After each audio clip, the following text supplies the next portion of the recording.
Hello, hello, hello, and welcome to Project Possible with me, Rich Lee. It's a podcast about positivity, about challenges, about success, about people, why they are who they are, what makes people different, what's truly possible. And today I'm talking to a man who doesn't know the extent of the word possible. He wants to get there and then keep going. He's a man that believed he can fly and can. I've seen it with my own eyes. Back in 2017, Richard Browning, the founder and CEO of Gravity Industries, unveiled the Gravity Flight Suit.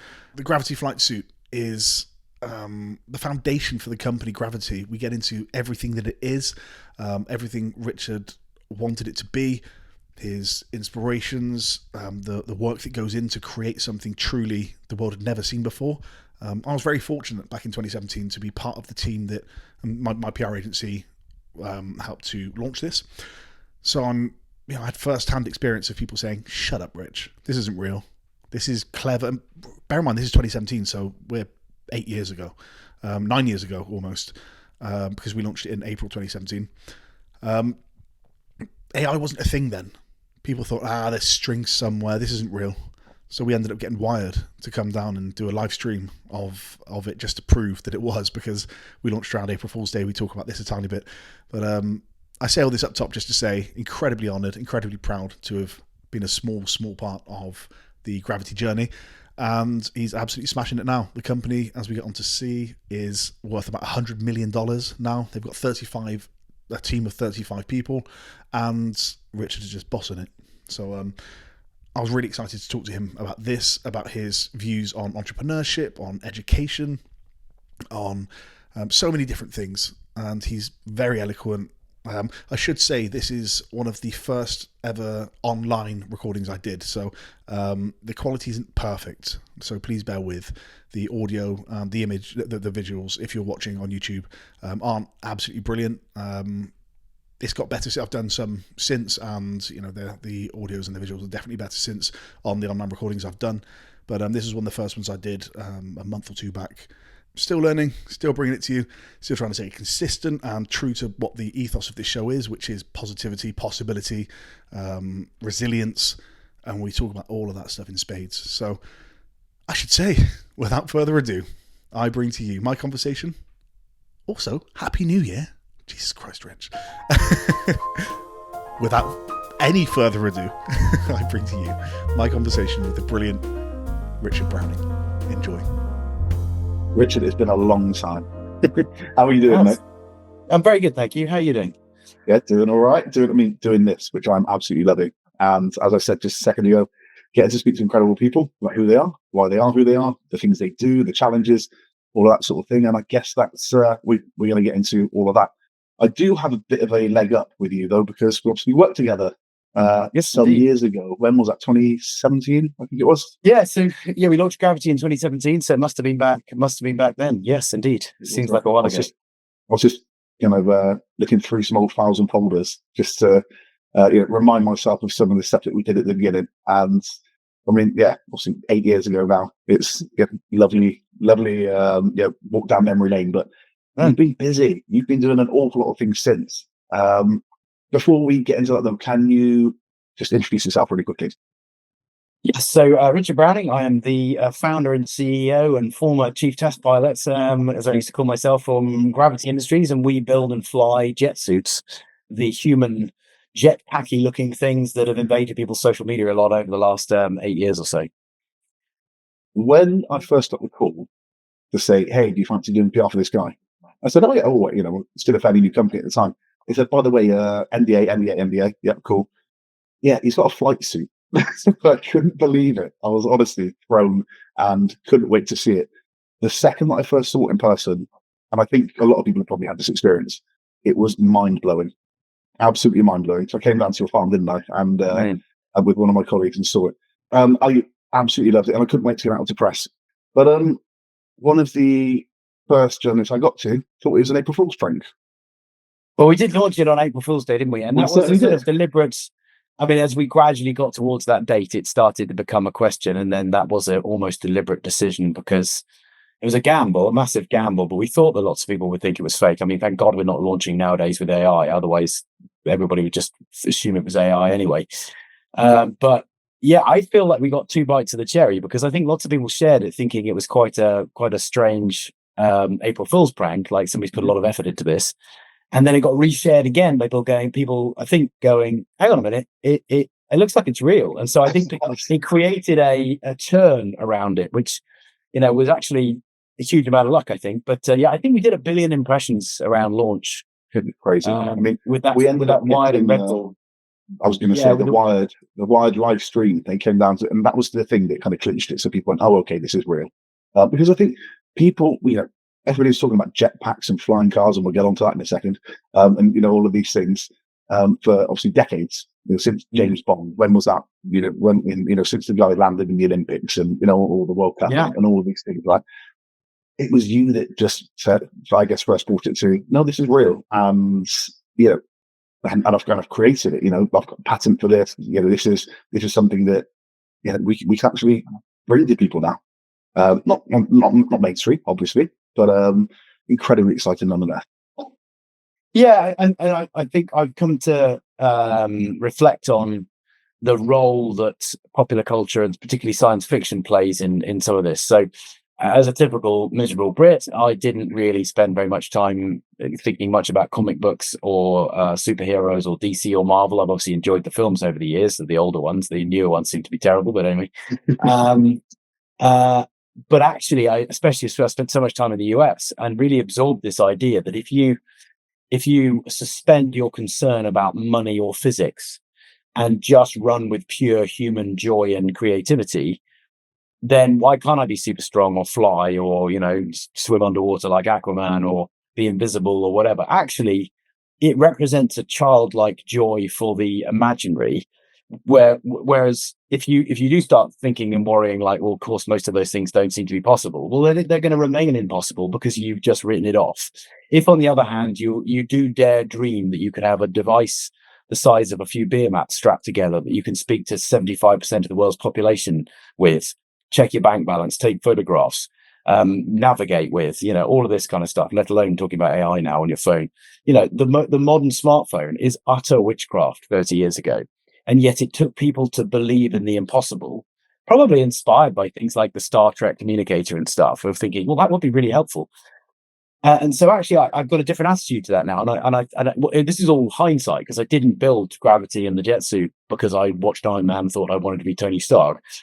It didn't even occur to me, actually, until we'd launched it, actually, strangely. But I just kept on getting this as a reference. And I thought, actually, that is what people are grasping for, to try and make sense of what we've done.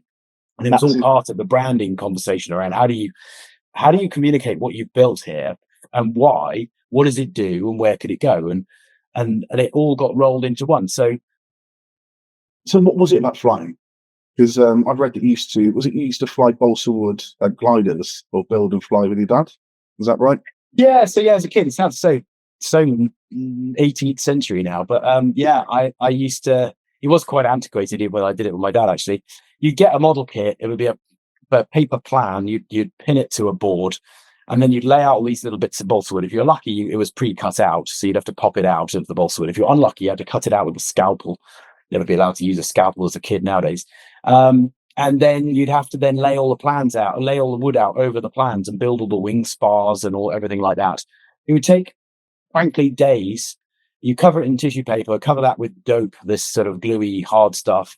And then you walk outside and you'd throw it across your garden, and you'd have to adjust the trim tabs, throwing it. And the success was it would glide to the end of your garden and then crash.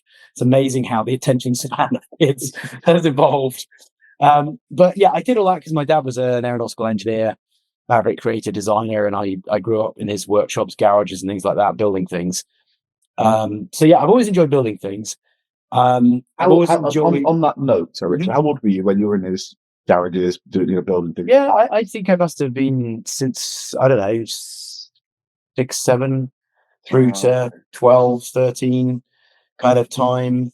I've always loved, taking things apart, building things. One of my favorite projects was an old broken radio controlled car. I think the axle had broken or something. And I had this old model boat somebody had given me. It was about a meter and a bit long, with a propeller and a shaft and everything. And I worked out how to essentially just take the gearbox apart of the radio controlled car, somewhat strap it over the one cog there was on the prop shaft of the boat, and it just about badly meshed and ground away and turned the prop. And then I used the steering servo, took the self-correction thing, when you steer left and you let go and it goes straight again.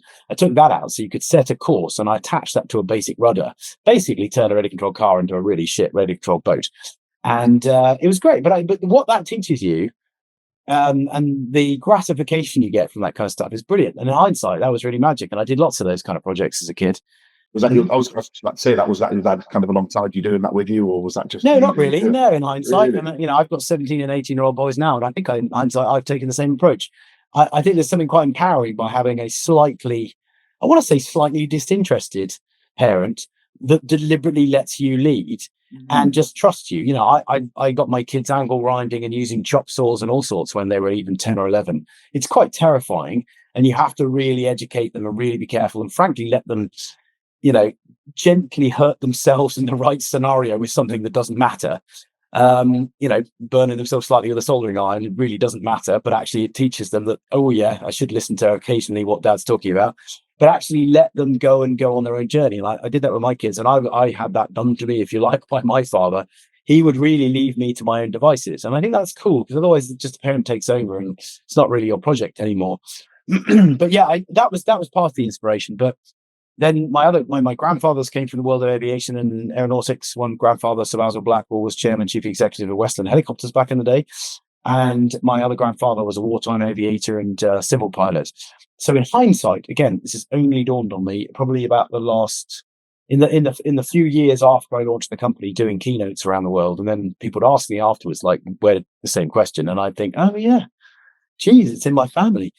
So there's the aviation thing, the building thing, but also a deep admiration for what you can train humans to do. So when you think about a human being, if you grab 100 random humans, you'll find a piano player, a skateboarder, somebody who's probably flown some kind of aircraft, somebody who can knit, somebody who can, run cross country. I mean, all of these things that you can do with the human machine, right? It's ridiculous how Swiss Army knife we are.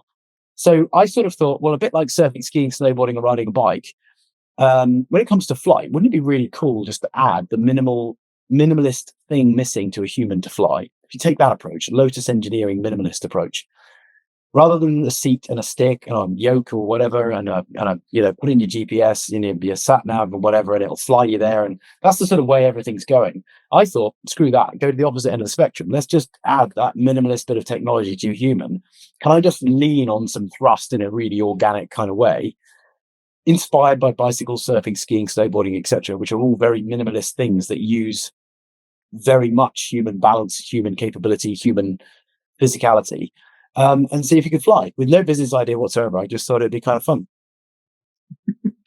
It looks an awful lot of fun. I sadly didn't ever get a chance to do it, and I understand you're now doing, like, your people can come to you. Yeah. We've must come down sometime. So we've had about 1,000 people through the UK and LA training facilities. We used to be based at Goodwood. We've now got our own training facility here in Somerset near our Frome headquarters.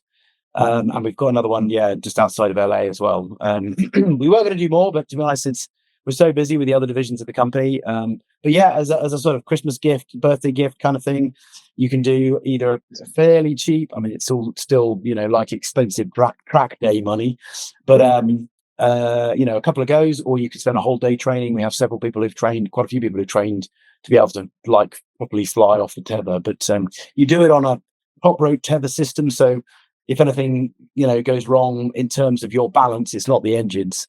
If anything goes kind of strange as you're learning, then you don't even fall over. So I remember seeing the early learning videos when you were doing it tethered. Yeah, I didn't have a tether. I just fell over. When you were falling over, I thought you had a rope attached to you. No, so there's one clip where I tried one, but it created a that was it. Yes. Yeah, it created an extra vector, and it actually and I couldn't see it, so it made learning something that no one had ever learned before, and it wasn't entirely clear no one ever could learn it at the time. It made it really hard. So, but now, no, you stand in a special kind of grated stage with a top rope, and I mean, it's genuinely safer than learning to ride a bike. I mean, learning to ride a bike is terrible because if you get it wrong, you fall off and hurt your knee, and then get scared, and then you don't relax. And whereas no, we've trained countless people now.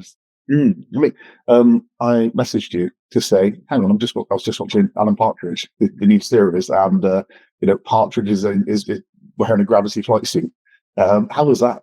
Yeah, so that was one of my engineers did that. So one of my original engineers who'd been with me for quite some time met Steve Coogan somewhere at some event, and they got talking, and then this idea was asked to feature it in the show. So yeah, I didn't take part in it. I know it's quite funny. Although I was slightly nervous as I was watching it when it seemed to be suggesting the company behind the jet suit had some CEO who was a bit of a misogynist arsehole, Yeah. if I may say. And I was beginning to think where is this going? And then luckily I'd like to think then the lunacy of the narrative takes over, and then they do quite a good job making it look like it was Coogan who was flying, but it was actually one of my team.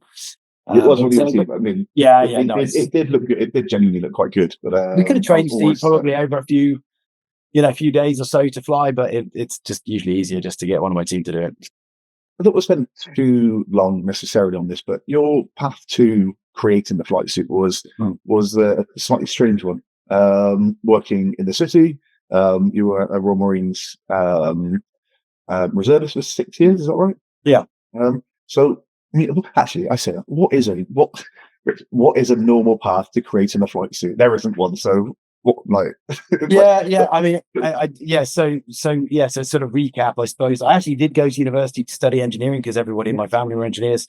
And then did one semester and got fed up with doing just maths and never getting near a lathe or a milling machine or building anything, and thought I was going to join the military anyway. And I thought I had a place at Sandhurst, and I just thought, why don't I just do a hands-on science? So I did exploration geology of all things, and it just felt quite interesting, plate tectonic-y kind of stuff. Turns out it was okay. It wasn't the most exciting subject in the world, but anyway, halfway through that degree, I'd done a lot of military stuff and started thinking, well, what job can I do? And I discovered the oil industry, and then in the oil industry I discovered trading and discovered that you can be it didn't matter what your age was. That was the key thing. As a big stuffy oil industry company, it was funny. A number of times I was doing jobs with people that were much older than me, and I kept on getting told I couldn't progress because I was too young. And it was just like, well, surely the capability should matter and all that kind of rubbish.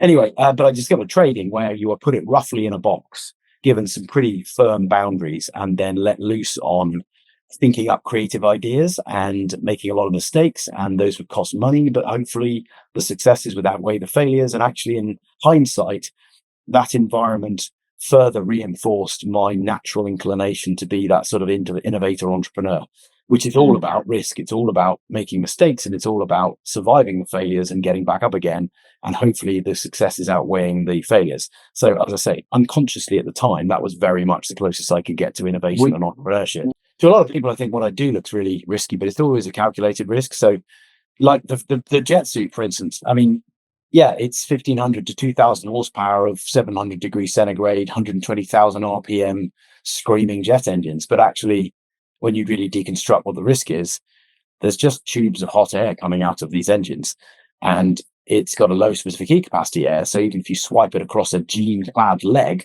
for a second, you just don't notice it. You feel a push. It's all human flared. You're flaring the engine, so you're flaring your arms out. So in which case, there's no failure upwards or off to the side. Your only failure is from the height you happen to be flying at onto the surface you've chosen to fly over.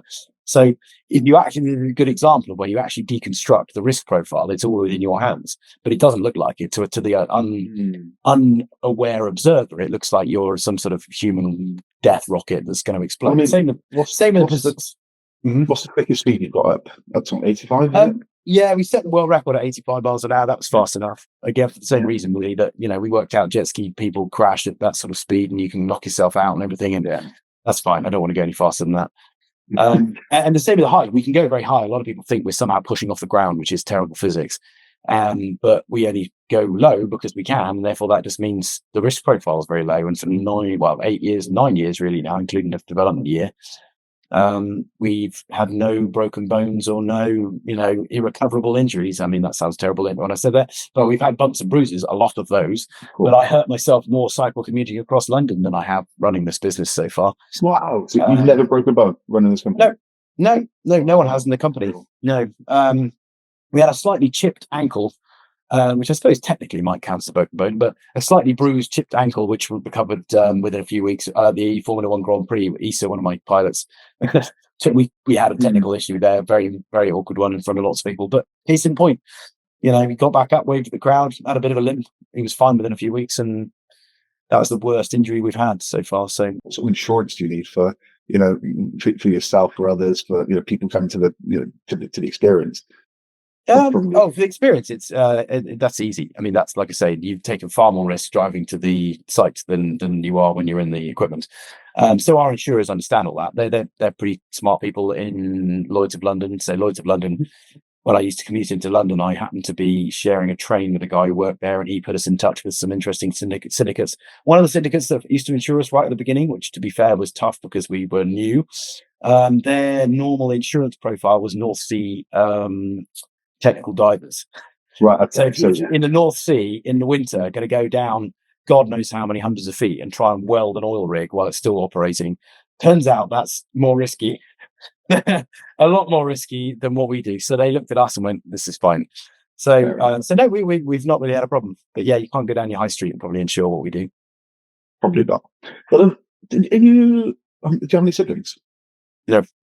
No. Okay. So were you, what kind of kid were you? Were you just, as you say, always tinkering? Always? Yeah, only child, brought up around adults a lot. Very thoughtful, always thinking about the future and planning, thinking about what I could do. The big milestone, unfortunate, involuntary milestone, was at 15. My wonderful, creative, maverick inventor father, who had actually pioneered mountain bike suspension, which now is a ubiquitous thing on mountain bikes, but he was one of the pioneers of it. He took his own life when I was 15. So I grew up around his ambition. So he left a sensible engineering day job, went on this amazing entrepreneur journey. We got into lots of debt, but it was going to be amazing. Everything's going to be magic and exciting. And I lived that journey with him. And I was at boarding school from the age of 9, which is probably a good thing to keep out of the way of a lot of this. But then that happened when I was 15. So I've had burnt into my consciousness a really good example of just what happens when you make entrepreneurial risk not recoverable. And I talk about it from a safety, reputation, and financial perspective. And in that case, it was, I suppose, a weird blend of safety and reputation and financial. He got in so deep and got screwed over by a society and a culture that didn't understand innovators and entrepreneurship very well, and couldn't recover. And so I've come to realize a lot of what has driven me through, a 16-year oil trading career, 6 years in the Royal Marines alongside that. So I did scratch that military itch in the end, and then setting up the scale in 2 companies, one of which is Gravity.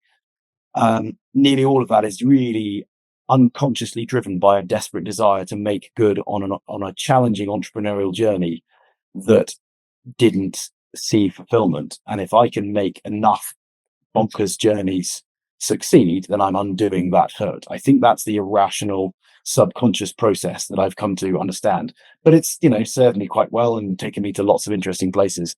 I think that's what drives me, though, probably. It's not surprising anyway, as I touched on and let you know,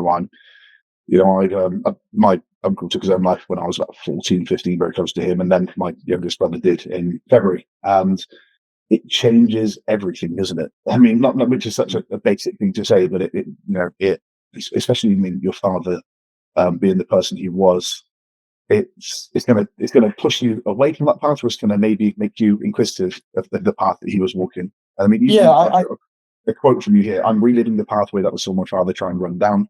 My father was so close and he never quite got there. I'm trying to relive and make good that terrible story." You could have completely turned your back on it.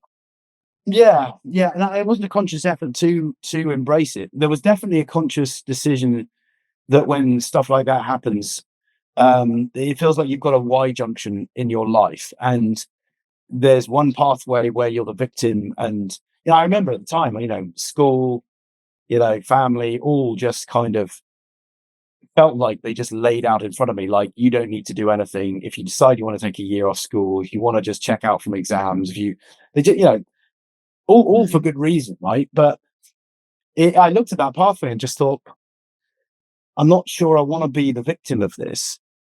And where does that lead if I just check out from all of this? Actually, I took the other.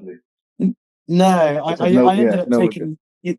No, I took the other pathway, which was weird because within weeks I took up rock climbing, and I, at the time, since I was small, had been terrified of heights. Ironic for the company I run.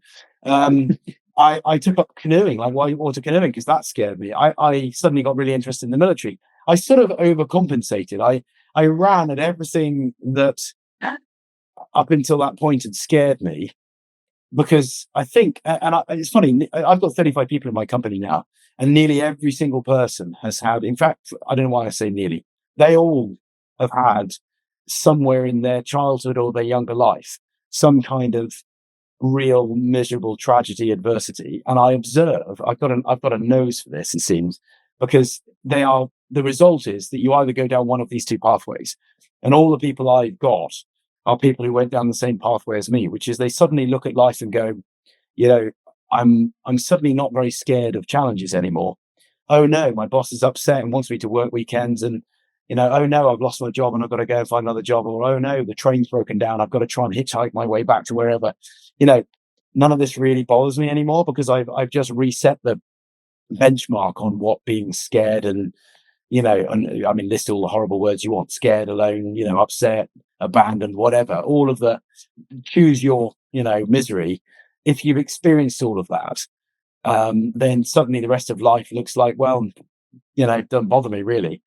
I mean, we've got always in Gravity, we've got some real big challenges lurking around. I mean, we're nearly $100 million business now with 35 people. It's an amazing setup. We've flown over 400 events in 52 countries. I mean, the stats are nuts, right? But right now in our training area, we've got a massive headache. We built this amazing training area. Turns out, with extreme weather we've had, we've just turned into a massive landslide, and we've got some military clients coming in 2 weeks' time. I built that entire thing in 5 weeks, when one of our previous locations suddenly said, actually, we've got a real problem with asking you back after this recent shutdown. Do you mind finding somewhere else? And it's like, okay, we'll start from scratch. And I just invented an entire semi-underground training center. So, I sort of love and hate these things. We're right in the middle of one right now, and we'll get there, but I can't tell you right now how we'll get there. And to most people, it looks impossible. We've had several contractors come in and look at it and go, no, I can't help you. It's impossible. So, but we wouldn't be here if we didn't embrace those scenarios and work out a way. And that is very much how the company works.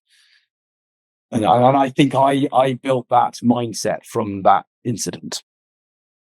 So challenges to you are something just immediately to be sorted.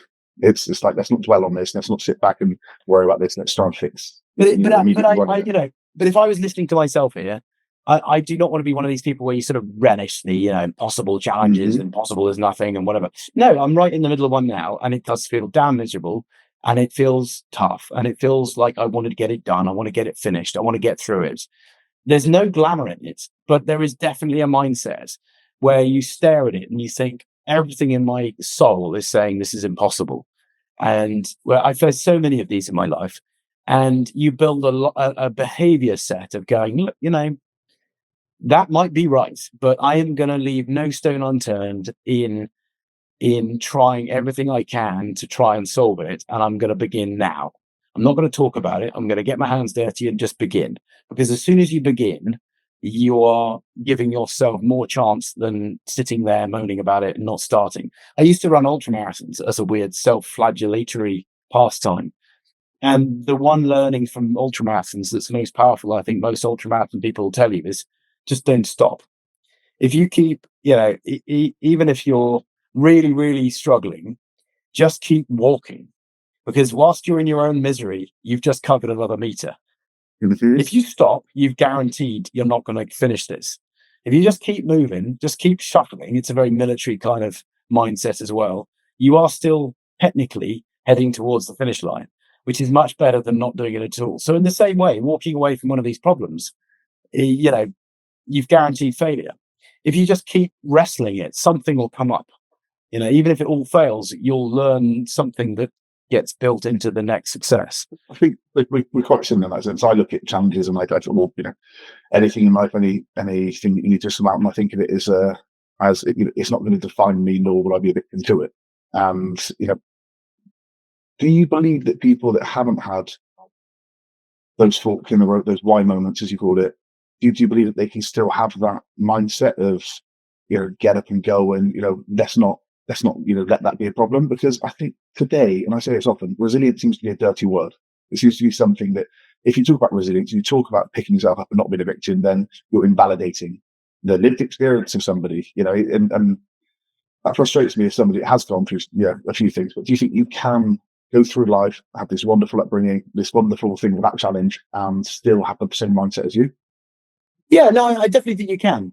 I think there's just, as politically sensitive or incorrect or unfair as it might be to say it. And I was mindful of this when with my 17 and 18-year-old boys. I mean, one's just started university and one's got 1 year left of school. Up until very recently, which I'll cover in a minute, they had the most charmed, wonderful upbringing. And I mean, I'm quite lucky that Gravity has grown as they grew themselves. So they, from age 10, 11 through to, 18. So they've observed the struggle and the stress and the challenges and the setbacks and the gnarly, gritty, relentless work it's taken. If I had set it up 5 years earlier, there's a risk. I've got a 50-acre site here that I own. It's done very well, but it's come from a loss of hard work. I would have hated for them to have grown up into that and just been used to the buggies and dirt bikes and space we've got here. No, they take it massively for granted. And testament to them, the biggest challenge we had when they were studying for GCSE and A levels was trying to desperately get them to go out and get some fresh air and go like for a run or something, because they were working so hard, because they've inherited from their parents this ethos of realizing that, yes, get really excited, the carrot in life, go and be a nuclear physicist or own your own business or buy a Lamborghini or whatever motivates you, but don't be under any illusion.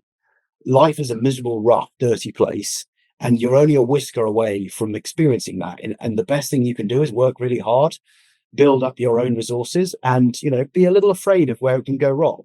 And I've never shied away from sharing that with them, and I think they've seen that in the struggles that we've had building companies. And working. I used to get up at 5 a.m. every day and get home at like 7 or 8 o'clock in the evening when I was commuting for like 16 years. They'd see that, and so I think that's really paid off. So, but they're a testament to this factor that you don't have to have had a load of miserable adversity. Unfortunately, they've witnessed a divorce I've been going through, which has actually, in their very late teens, generated an accelerated sense of, oh gosh, our parents are definitely fallible, and got to look after myself in life. There's an element of adversity there that will there. Almost 7 years ago. It was my divorce and 3 children with my ex-wife, one with my new partner, and my eldest was 12 at the time, and it's basically the worst possible time you could do it. I don't envy you. I mean, my 2 boys and being 17 and 18 is about as least bad as it gets. They've been very sensible and level-headed, and obviously sad about the situation, but I hate the idea of having younger kids through that. That's very tough. Anyway, but my point is, to answer your question, I think you absolutely can have resilience and drive and ambition without having adversity. There is no way to get around it that many people who have achieved a lot went through some kind of tough process, whether it was being bullied at school or thrown out of school or struggling with dyslexia or terrible childhood adversity of some kind, because it just teaches you resilience. It teaches you that toughness, which is so useful later in life. What it taught me, and you kind of touched on it earlier on, is that nothing will ever be as bad as that. Yeah, and everything's comparative and everything's relative, or comparable and everything's relative. But I like, even running the business, it's like you lose a client, it's like, another client. It's not. It's like that's not a bad thing. That's just part of life. You've just made me think as well. So I've spent now I've realized in hindsight a lifetime trying to unpack what innovation and entrepreneurship really mean, because I'm on this desperate mission to try and, over the next 12 months, really stand on a bit of a pedestal and see whether people throw stuff at me or not. I don't care. But I desperately believe they are the underutilized lifeblood of a healthy society. The process of creating new products and services, innovation, via a pathway of venturing into the unknown, which is characterized by relentless failures and setbacks, but you keep picking yourself up again as long as the failures are recoverable from a safety, reputation, and financial perspective.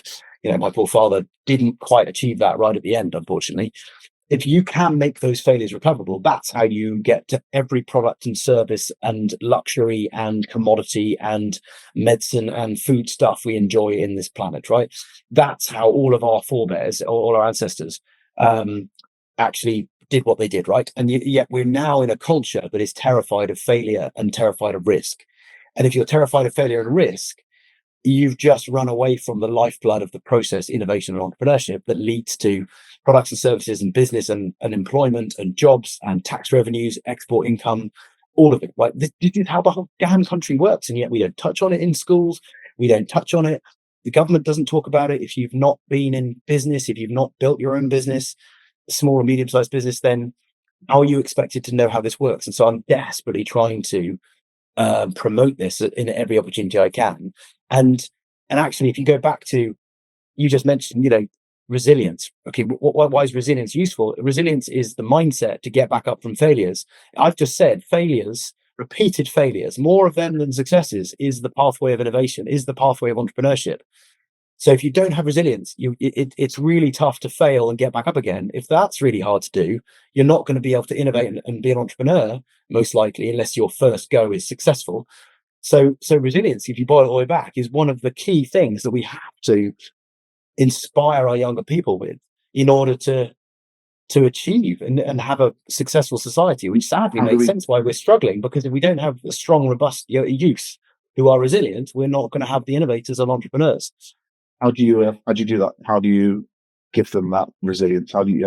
I mean, the miserable answer is by experiencing in the next 20 years a pretty deteriorating, tough culture in the UK, which is going to breed tough people and breed, it's a cycle, sadly. But the more optimistic answer is that actually, I struggle with the concept of teaching innovation and entrepreneurship. It's quite tough, right? I was around Downing Street and the Cabinet Office where they had a program written by Ernst & Young to try and encourage that. Again, I'm delighted they tried, but gosh, reading it as an innovator and an entrepreneur, I'd like to think, it was terrible. It just turned me off like crazy. It's a bit like trying to teach somebody to be an artist by reading a book, or teaching. I mean, my rude analogy for that program was it was a bit like a guidebook on how to ski written by somebody who'd never seen any snow before. It's like it had no grounding in even the essence of what it meant to be an innovator. It was somebody who was following the numbers, but not from somebody who had ever done it themselves. It had none of that heart and soul of really what it feels like to relentlessly fail and pick yourself up again. Which is to say that a lot of the politicians we have. I mean, you made a fantastic point just before we started recording about, you said, a plasterer could come and work in your house, and he's got more viable, useful business experience, knowledge than probably most of the people working in Parliament. Well, the classic is a market stall trader, right? Ends up going on and running a international corporation, because the skills you learn as running a market stall, supply and demand and stock management and marketing and robustness and resilience and getting up at 5 a.m. and dealing with different kinds of people and complaints and handling money. I mean, I could go on. You've just listed everything that matters to really running a business. If you've got a double first at PPE from Oxford or Cambridge, brilliant, amazing. But why should we begin to think that allows you to actually empathize what it means for Rolls-Royce to bring a new product through hundreds of millions of dollars of R&D and put it into the marketplace, let alone a startup entrepreneur? So again, this is not a witch hunt. This is not, I mean, those people are not stupid at all. I found the most smart people I've come across in the civil service, but very few of them have actually gone and blood, sweat and teared their way through turning an idea into a product that made money. And yet that's what pays all the bills. I think had they, then some of the decisions made in the last budget particularly would have been very different. For instance, looking at national insurance contributions, increasing as they did. I don't know about you, but I had to find an awful lot more money as a direct result. And that's money that could have been going to pay rises, new staff members, things like this. It feels quite an anti-entrepreneurial. Yes, I mean, all of this, I think, in some ways, can be very simple. I love the if we're going to get all sort of political, and this, my ambition here is not to be political, but let's just try this for a minute. We can skirt it a tiny bit, yeah. Yeah, so I deeply love the general underlying concept of a socialist ambition of everybody, as far as possible, is not going without and has an enjoyable, fulfilled life. Absolutely love that. And anybody who doesn't want that needs their head examining. The simple question is, where does the money come from to achieve that? So it's like taking the ambition of the left wing and taking some of the drive and determination, I'm being very simplistic here, that I guess you see in, let's not say right wing, because that sounds really, really horrible. From more conservative thinking, let's say, And that's probably the middle ground we used to try and enjoy. Maybe the Blair government tried to try and achieve that. I don't know. But, this should not be an endless swing backwards and forwards between two impossible models.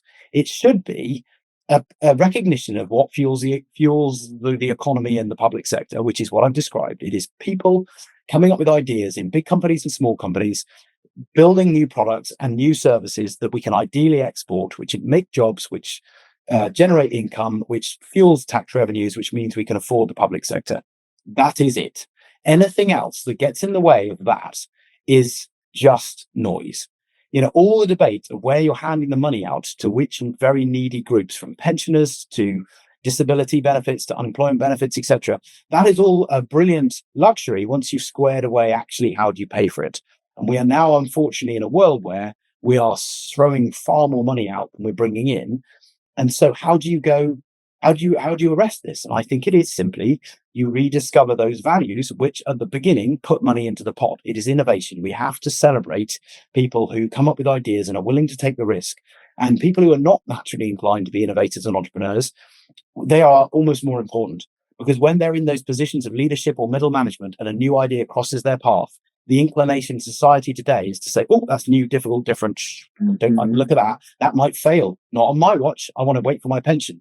That culture has to change. Those people have to look at it and go, my goodness, that is a bit prickly. I'm not sure that's going to work. But if we ring fence it carefully and allow it to probably fail, that new grad can learn something. An idea 20 of theirs might be the new product that saves the company. I've got loads of examples of where that happened, and they all happened accidentally. That can't be the case anymore. You recently set a petition around exactly this. What's your main goal for that petition? Yeah, I mean, by the time this, you air this podcast, maybe it will have come and gone. Who knows? It's just one of many things we're doing. It is really just calling out the fact that there is not a sort of business and entrepreneurship touched on as a general default in the curriculum. So why is it that? And again, I've got two boys that come out of a very good education system. Why is it that they know more about Pythagoras and Shakespeare than they know about tax returns around, that they know about Companies House, that they know about patenting a product, or how to use an accountant or a lawyer when it comes to running a business? Now, I don't want to dish Pythagoras and Shakespeare, very important, and I think they should be touched on. But working out the hypotenuse of a triangle doesn't generally pop up as very useful for most humans in their later life. Having no idea of how to fill out a tax return, no idea of how the government actually funds itself, or no idea how to register a business. Or here's an interesting detail in the modern internet era. Do you know that when you invent something, if you go and stick it on YouTube because you want to be a YouTuber, the moment you put it in the public domain, you can't patent it anymore? How many young people know this?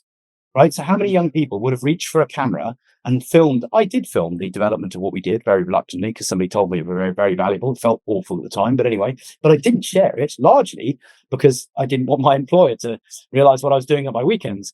But now, not so much. Every young person would film it. Do they realize they've completely killed the ability to patent it? I mean, no, because they're busy being taught about, Shakespeare. Again, I'm not saying it's one or the other. But is it not ludicrous that we don't just even allow our young people to leave school with the faintest iota of knowledge? I have no idea about business, and I have nobody around me that did either. I didn't know. None of us did. I had no role models. None of us did.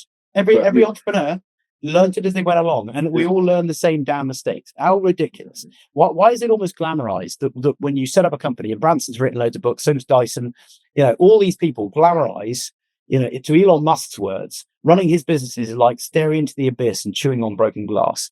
Why is this acceptable? Why do we glamorize how damn hard it is to set up and run a business? 1 in 100 apparently are dead. 1 in 100 are alive 12 months after being registered. This is pathetic. It's the lifeblood of how we pay for nurses and potholes, and yet we just joyously think, well, it probably won't work. I'm pretty pissed, to be honest. It's the problem that killed my father, and it's the problem that's gradually killing the Western world. Frankly, the only people that sort of get this at the moment are the Chinese. They've gone on a 30-year journey of absolute innovation and entrepreneurship fueled success. Credit to them. We did as a culture, but we've forgotten. We've got fat and happy in the last 20, 30 years, and we've got to rediscover this. How do you think AI is going to impact this? It's going to make it worse because It's going to make it worse. Okay, it's going to make it tough. AI is just the latest domain within which, if you apply innovation and entrepreneurship mindset, then you can go and build your own businesses. The NVIDIA boss has been saying that, the next 10 years is your last window to be a self-made millionaire. And then after that, they'll all be done. I mean, I don't really agree, but his point is that there is it's like discovering America. Right, back in whereas it was 1800s, when hordes of people from Europe started traveling over to America to take over the continent to the cost of the locals at the time. Another subject.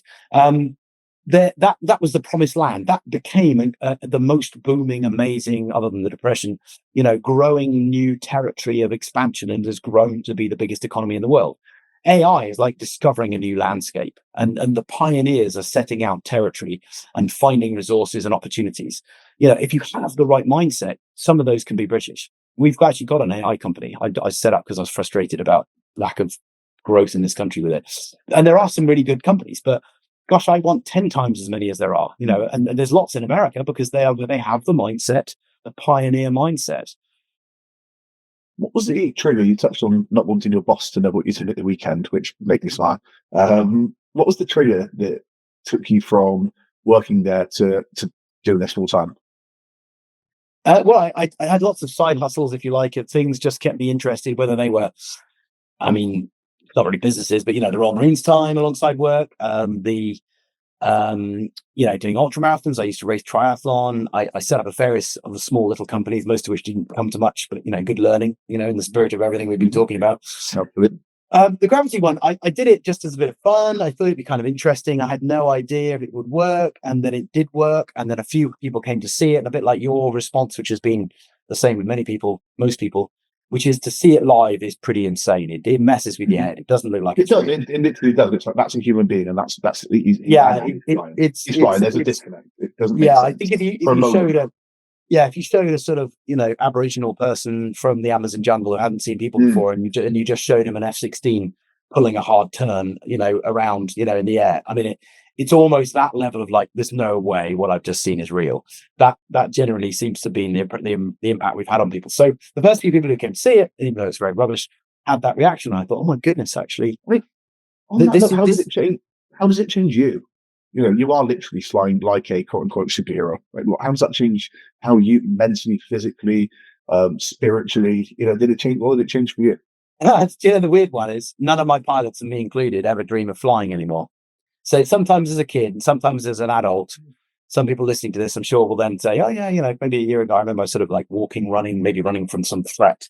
And then you step and you just float and you just kind of go. I have not had that for 9 years since I built this. Isn't that weird?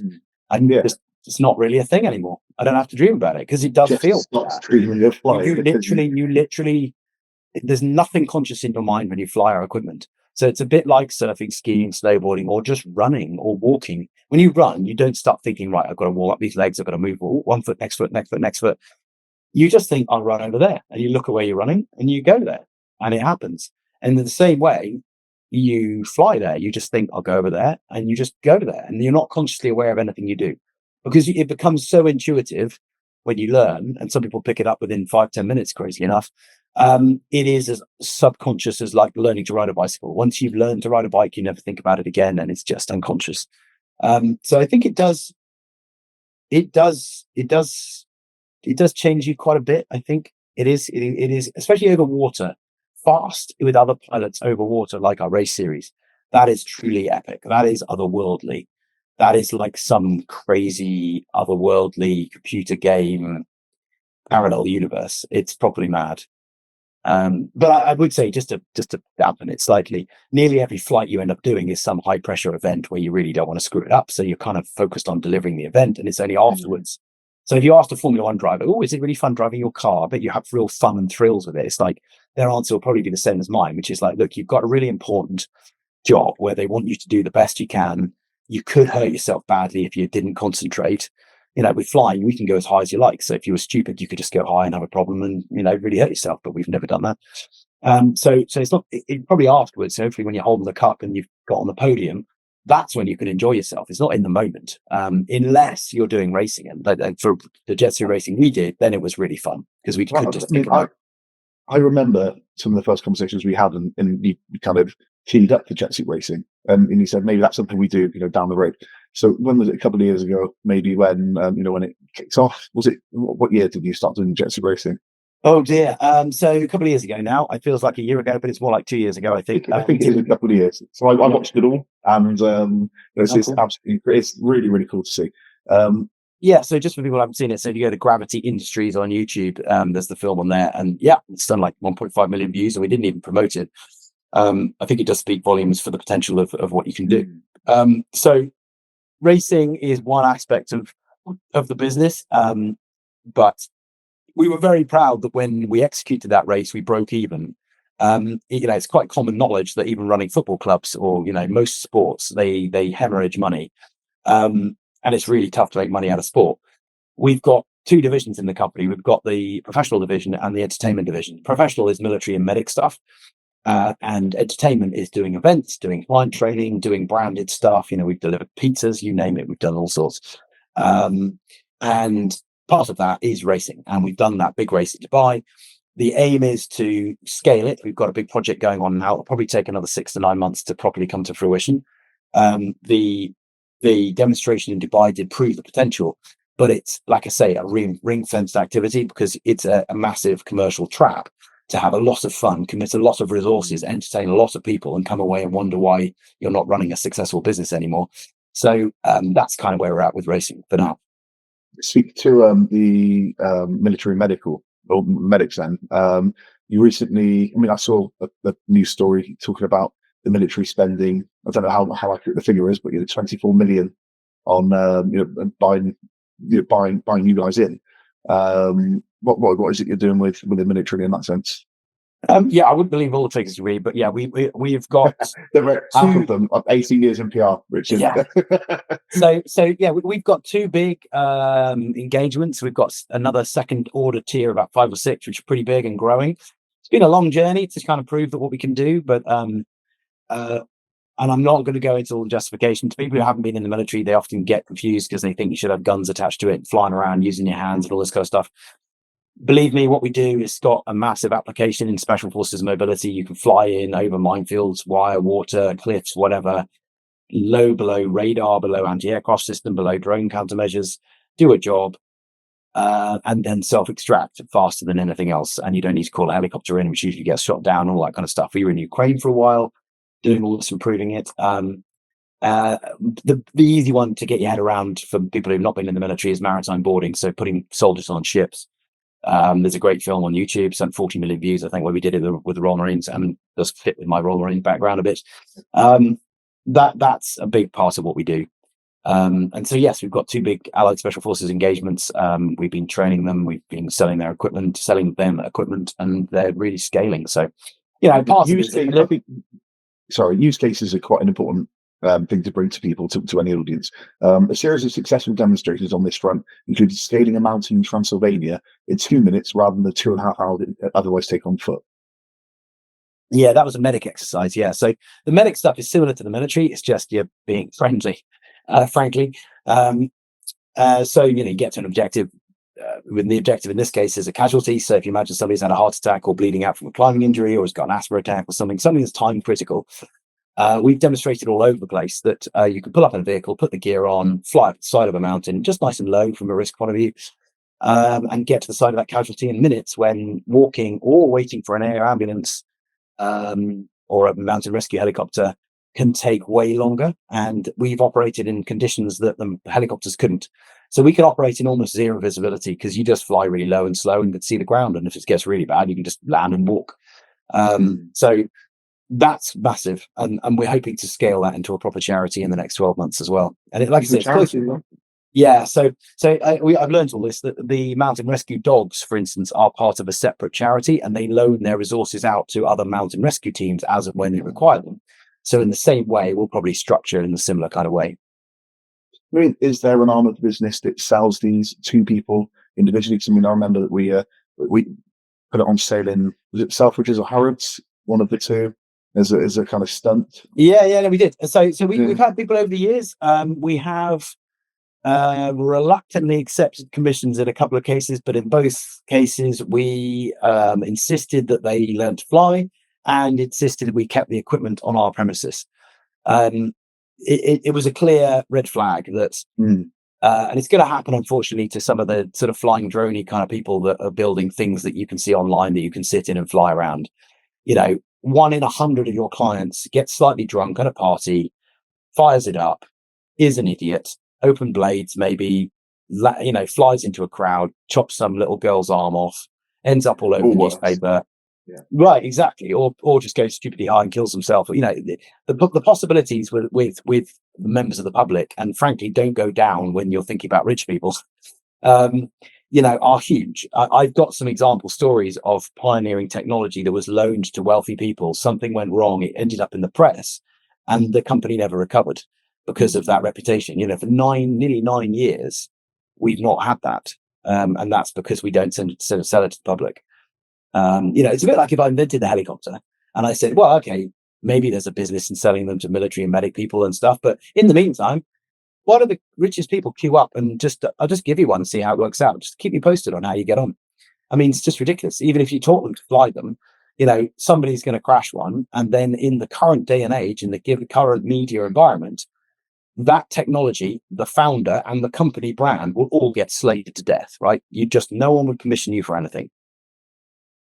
What's been the most difficult thing of running Gravity? I think so. Having got the technology to work, it was that sudden moment, almost within hours. If you can see, if you look at the Richard Browning TED Talk, the original 2017 one, you can see the evolutionary journey. But having got it to actually work, the first 6-second flight, within a matter of probably minutes, not hours, it dawned on me that the bigger challenge, it was quite hard to get it to work technically, but the bigger challenge was now, what do I do with it now? And I can just see this road opening out of, my God, how do you brand it? How do you scale it? How do you market it? How do I build momentum and revenue streams that allow it to get to a point where it's got enough credibility to possibly be a serious piece of equipment like it is now with the military and medic people? How do I get there? It's what do I tell the public this is? Is it Rocketeer stuff? Is it Iron Man stuff? Do we go dark and not show anybody? Do we do loads of fun, playful things and get millions of views on social media? How do we steer that? That was really hard. And even coming up with the name Gravity, that was, our mutual friend, Anne Ganjo, my original investor, who came up with that, which is brilliant. I mean, genius. I love the idea. It was that came I did not know that. Yeah, Anne came up with the name Gravity. Yeah, it's just brilliant. I mean, that's good. That's an example of peripheral thinking. He's not from the world of aviation and engineering, but he came into it and went, oh my God, you're flying. That's like against gravity. Let's call it Gravity. No aviation company that I'm aware of had ever thought, oh, we're in the business of defying gravity. Gravity's the thing here, right? It's not aerodynamics, it's not speed, it's not airflow. Yeah, I mean, they've all got, fundamentally, you're trying to fight gravity when you fly. So it's brilliant. It's why you called it Daedalus, right? That was not the father of Icarus. Yeah, that was just too complicated. That failed in a way. I liked it because I'm a big fan of Greek. Yeah, I know, but that was not a very main.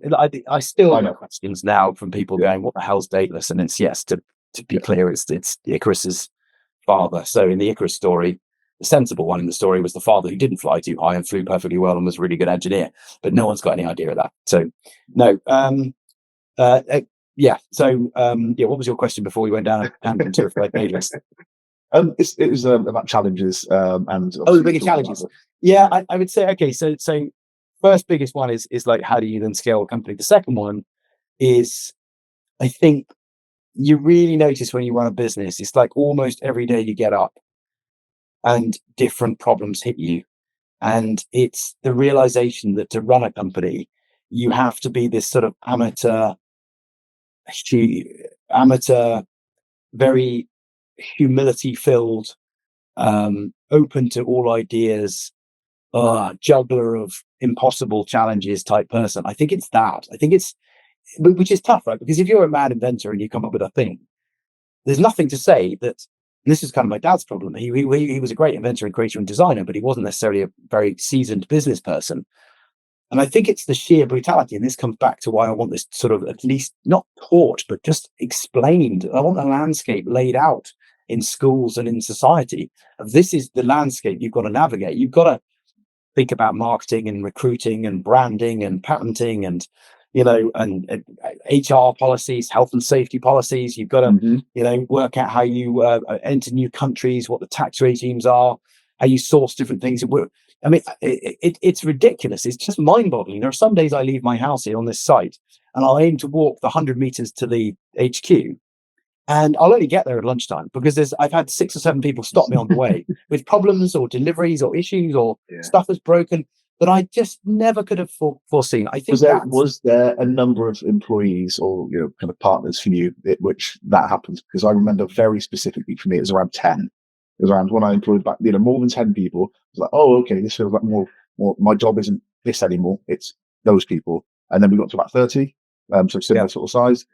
And at that point, I felt like I didn't have a handle on everything else. I was very good at. I knew whose dog was unwell, but I wasn't. I was like, this is an opportunity over here, maybe to grow. It is, but that's all part of the problem. It's a moving feast, an evolving challenge, which all too often catches up with you at the point when it's too late to have ideally prepared for it. So yeah, I would say when we were 4 or 5, it was great. I knew everybody knew what everybody was doing. You've metaphorically got your backs to each other in the same room, and you just don't need processes and policies, because why would that person leave that there? Because they left it there and they can tidy it up, and they've spotted that you wouldn't have done, but then that they have that eye for that, and you're a little team. You've all got each other's backs.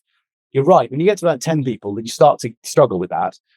30 does get difficult, and you rely on a lot of delegation. There's a well-proven number of about 100 to 120, which is the smallest field unit in the military. So in other words, that is the limit that all militaries in the world have realized that humans can manage people. You can roughly know the names of about 100 people and know who's having a bad day at home or who's injured or who's going to struggle with this particular challenge if you work with those people for enough years. Over 100, you have to delegate. And so in the military, that's where you then have kind of command structures.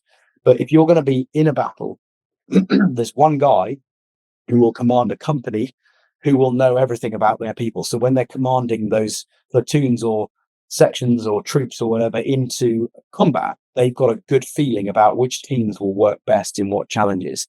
Beyond 100, you've got no problem. You've got no chance, really. And so that's why companies struggle. That's why corporations become such a big pain in the ass to work for, because you've got enormous delegated structures. And as soon as you've got middle managers, they have to manage up and down. That's where all the politics comes in, and you get misaligned values and all this kind of stuff. So frankly, I haven't even begun, so I haven't got much to complain about. We haven't got to 100 yet, but it's already a challenge. It is already the biggest challenge I would say that I've got. It's trying to manage this continued unguided pathway that it is running this business. Right in the beginning, with all the talk shows, all the press, all the interest. I mean, Tom Cruise, coming out and excitedly shaking your hand as he's like, "What you're doing is amazing." Did you enjoy all of that? Yeah, I'd say so. I don't think I'm not the kind of person that sort of has to be fueled by it.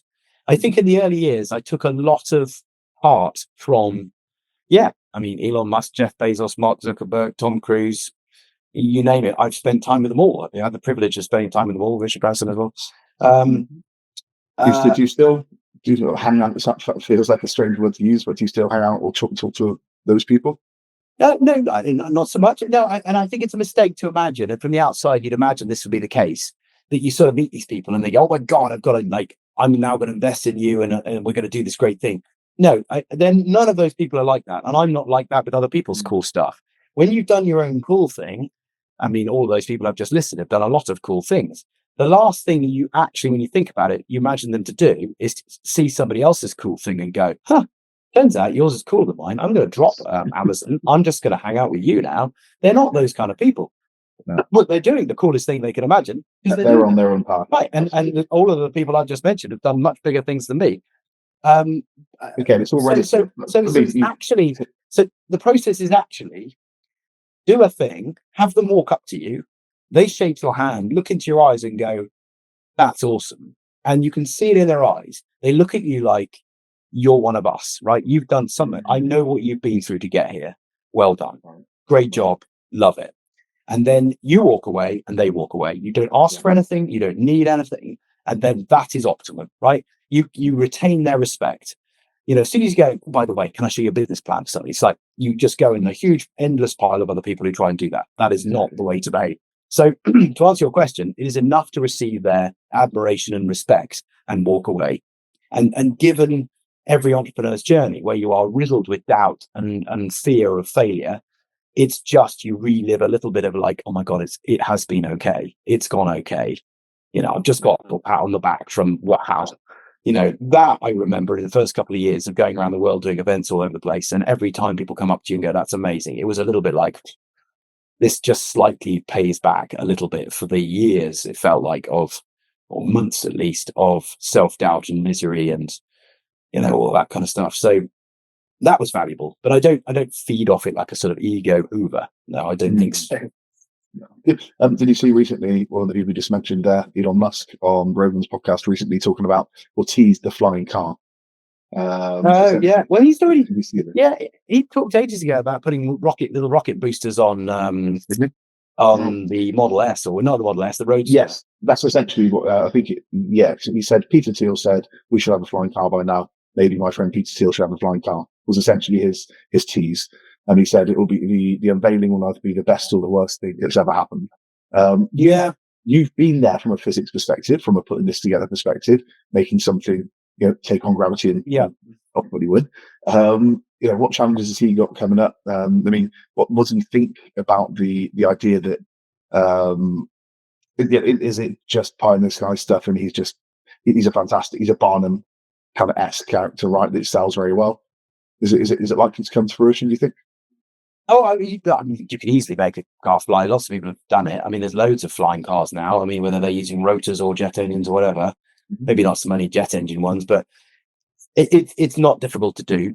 The difficult thing is doing it in a manner that would become mainstream, that would be allowed on the roads, that would have an air traffic control system, that would have safety measures and loads of processes in place to make it acceptable. I mean, we've had the technology to be able to have a car drive itself slowly around London for, probably a good chunk of the last 10 years, maybe. But I mean, there's just talk only now of Waymo coming to London. I did my first popped my Waymo cherry last summer in San Francisco, and it's epic. But the amount of work, it's insane. I mean, you just get in, sit in the back of a car, and there's no one in the front of the car, and then it talks to you and sort of tries to allay your concerns, and then drives off. And in my case, there was like a dumpster in the way, and people standing there, and all sorts of challenges, and I handled them all perfectly. And I had this like split personality. Half of my brain was going, "Oh my god, oh my god, oh my god, this doesn't feel right," and the other half was going, "This is amazing." Yeah. And by the end, that half had gone to about 20-80, 80-20. 80% was like, this is the future. Everything should be like this. I can be able to drive. Our kids will marvel the idea, or our grandkids will marvel the idea that you could drive a 2-ton box of metal 2 foot separated at a closing speed of over 100 miles an hour from another metal box coming the other way. That is nuts. What do you mean you're allowed to do that? Because just one tiny move of the wheel and everybody dies in a fireball. It's like we're never going to be allowed to do that kind of thing again once that's been removed. And you get in a Waymo and you go, this is how it should all work. It's amazing. But it's that's the process. So watching Elon have a car hover about will obviously impress the internet for a while. But I mean, there's loads of people who've done this kind of stuff. So he'll do it technically. Whether he'll then throw loads of resources into trying to convince the authorities somewhere that this is going to happen, I highly doubt. The noise, the danger, the inefficiency. Nah, I don't see it coming recently. It'll be electric air taxis or things that will take over. I should, in the future, my phone will know that on every, what day, I don't know what day it is, or whatever day it is, on, let's say, I wish this was true, on every Wednesday, I think it is, at 8:00 in the evening, I always go down to my local wine bar. So this is not true, but I should get a prompt saying, would you like your normal, air taxi, sir? As usual. And I'll go, oh, yeah, why not? And it will have geolocated according to predicted demand, and it will appear within 2 minutes, land, I'll get in, do some work, it will drop me off there, I'll do that, it'll know when I usually go home, so when I want to go home, it'll already have one queued up, and off we go. That is going to be the future. China is already doing it, right? And when they weed through all of the air traffic safety issues and kill probably quite a few people in the process, they have the cultural acceptance of probably getting through that. We don't in the West, so we'll then belatedly inherit their technology, I expect. Talking about the future then, What was the future for you for Gravity? So we need to get these big military deals properly humming to the point where, my ambition is always to try and make myself redundant. I've got a great team now, which largely, help me achieve a good chunk of that goal. I'm still chief in charge of the impossible problems that come up that no one else can solve, like our trading area problem at the moment. So there's still more to do. If I could get these big military deals, like I say, properly, just a few notches further to the point where, that they really are running themselves, then that'll be brilliant. That'll put a lot of resources into the company. I want to see the charity side really fly, pardon pun. I want to see the race suit stand on its own 2 feet, tour the world, and inspire people in the process. I want that to all be running as a self-contained entity. And then if I can use all of that as that platform and experiment with being that public face to innovation and entrepreneurship, think Chris Whitty and Jonathan Van Tam from a medic point of view in the COVID times. Imagine having a non-partisan voice of reason that every time somebody's doing something that isn't innovative or entrepreneurial or anti-innovation and entrepreneurship, then I should be the one, Martin Lewis, money-saving supermarket, banging the camera and saying, "Oi, stop doing that." I'd like to do that because I think that's the lasting legacy I can really really have. Right? Have you come across Simon Squibb? Don't think so. No. He's the guy that walks up to glass and what their dream is. Okay. Yeah, maybe. He built a marketing company, and I think he's kind of got similar ideals in the sense of just trying to teach people entrepreneurship. And I wonder if you two should possibly know each other at some stage. This is definitely going to have to be a big collaborative effort. I just want to nudge the boat out and just see if people, want to kind of jump on board. I sort of think it's non-negotiable. I battle tested this for years throughout my career in so many different walks of life, from public, private, military, and startup worlds, and on stages all over the world. And it's the best effort I've got of trying to demystify what is the secret sauce to growing a prosperous, successful society that solves problems. And I want all hands on deck to try and make it happen.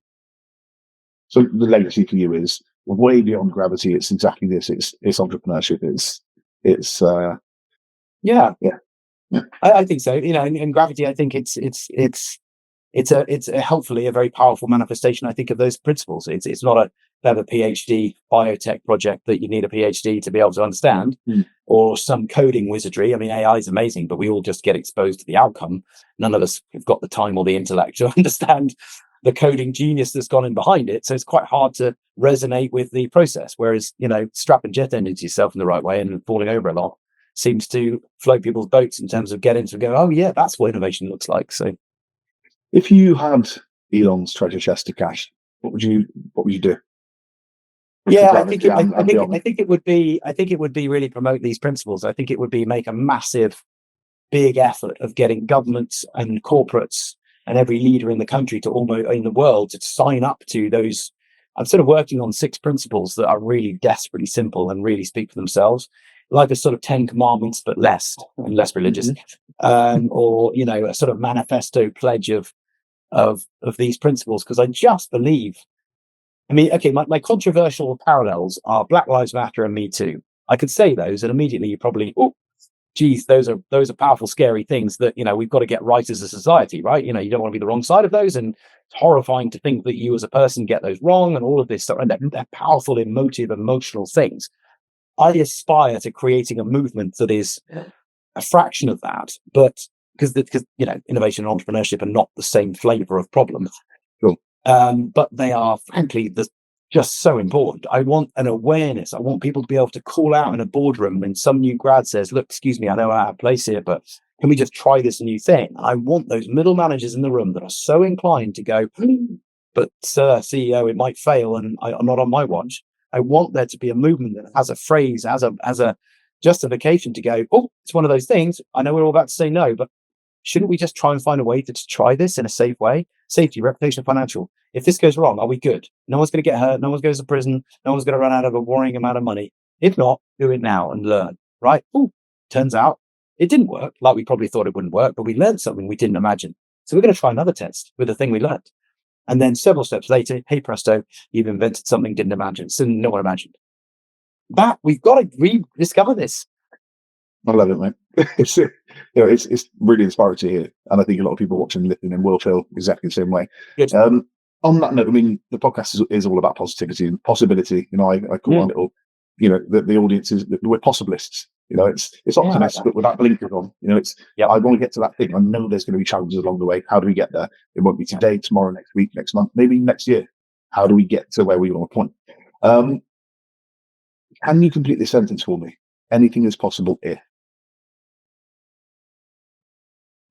you make failure recoverable. I love it. Because because I mean, to unpack that, anything's possible if you start trying. I mean, obviously, it goes without saying, you've got to start trying things, but there's such a rule. The things you try, if they're going to sink you financially, reputationally, or safety wise, hurt somebody, get thrown out, put in prison, thrown out of the company, or you burn so much money in one of your attempts you can't have another go, you aren't going to make it possible. It's just that. It's like, don't run away from risk. Understand the risk, make the failure, understand what risk is involved, and if it's recoverable, do it now. Stop talking about it. So many times I've seen projects killed because they were worried about failing, but they actually didn't look at what failure meant, and it wasn't that bad. If it is bad, stop, don't do it. Anyway. Brilliant. No, Richard, this has been incredible. I am conscious of your time. I think your Waymo. I think your Waymo's about ready outside to. I wish my air taxi was going to because I'm sorry I didn't turn on more lights. It's gradually got very cinematically dark as I've sat here in December. My son, nice and moody. I love it. Richard, it's been really fun and really nice to come and catch up with you as well. So, thank you for making the time. Thank you for running through everything you have, and just cheers for everything you're doing, because again, one entrepreneur to another, not quite your success yet, but it's all relative, but it's amazing to see. I want people to be inspired, because the alternative is frankly terrifying. So no, Chris, well, I need to talk to you. Thank you very much. Right, I'll stop recording.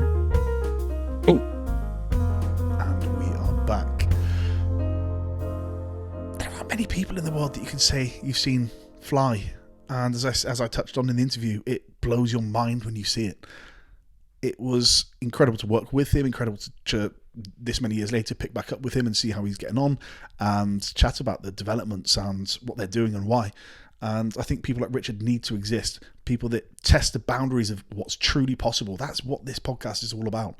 And I don't know if so far I've had somebody that's exemplified that idea quite as much as Richard. I appreciate him for being so open, so forthright, so, as I say, articulate, and I just thought it was a fantastic episode. Thank you very much. Thank you as ever to you. Thank you for subscribing, reviewing, all those good things. If you haven't done that, either of those things now, please feel free to go and do so. 5 stars only, no haters. All right. Now, very much appreciated. It goes a big way to helping this show get seen by more people.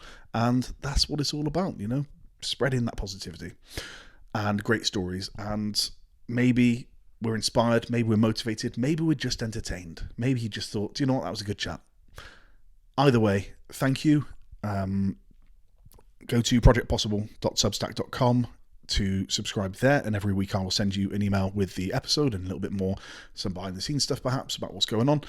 But otherwise, as I say, Happy New Year. I hope you have a good one. Thank you. Go follow @RichlyPod, LEIGHPOD on Instagram. Follow Richard @Richard M Browning or @TakeOnGravity on Instagram and various other things. It's a pretty cool account to follow, as I'm sure you can probably imagine. All the visuals are fantastic. Even in doing some of the short clips just for this episode, I've had a lot of fun clipping things together. So, they're constantly posting the most awesome stuff. So go and have a look. Thank you. I'll speak to you again next week. Back with another brilliant guest. Cheers. Bye now.